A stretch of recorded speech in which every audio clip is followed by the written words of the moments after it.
Has anyone come to Shenzhen in 1980s? No, there's one, okay.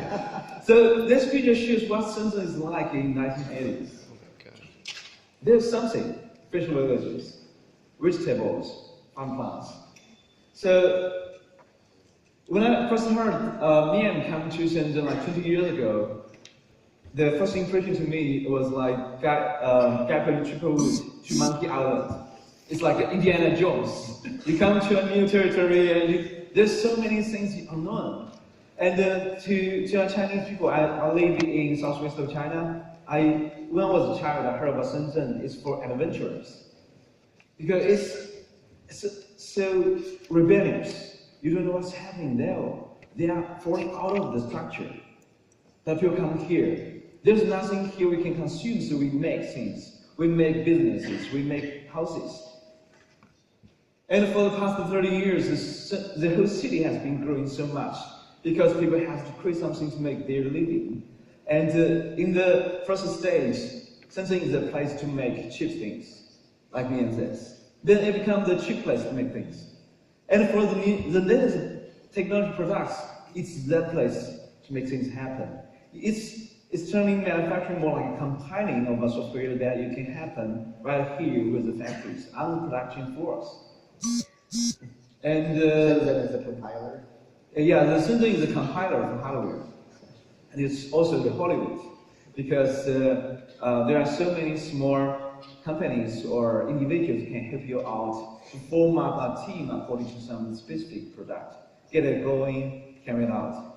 So this is almost like when I come to Shenzhen 2008, but it's already has changed a lot.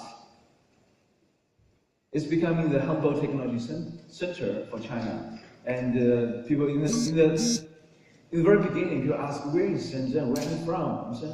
I'm from a city, a manufacturing center just north of Hong Kong. And so many things are happening. Okay, I think people have shared some stories in the very beginning of today.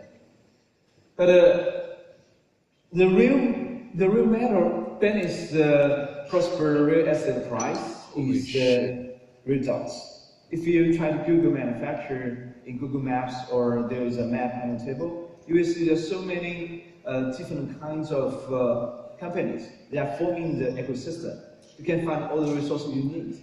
And the transaction in Shenzhen is very easy. You just go to them, and then here is a sample, and I need this quantity, and the transaction can go down very fast. And within driving like 1 hour travel, you can access to most of the resources. We can very complete product.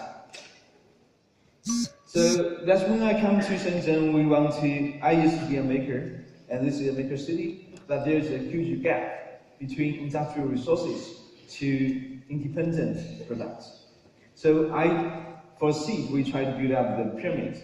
We give people the open source modular technologies, and we also give them agile manufacturing services to help all the ideas go all the way from 0.1 to first engineering samples, small batch manufacturing, up to 10,000 pieces, so they can adjust to the traditional industrial resources.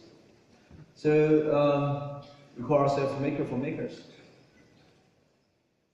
We have a lot of difficulties for the last 2 or 3 years that there's so many software companies or designer companies they try to make some smart hardware and fail is too much troubles because delay, because failure. Because we feel software is very much like a band. You have several teams, you have several people and get it going. But for hardware, you need to start from atoms. You need engineers, you need quality check, logistics, you need buyers, you need all the electronics, mechanics, engineers. So it's becoming like an orchestra. If you use a band to finish the orchestra work, it's going to be very difficult and awkward. So if we break down the whole process of manufacturing,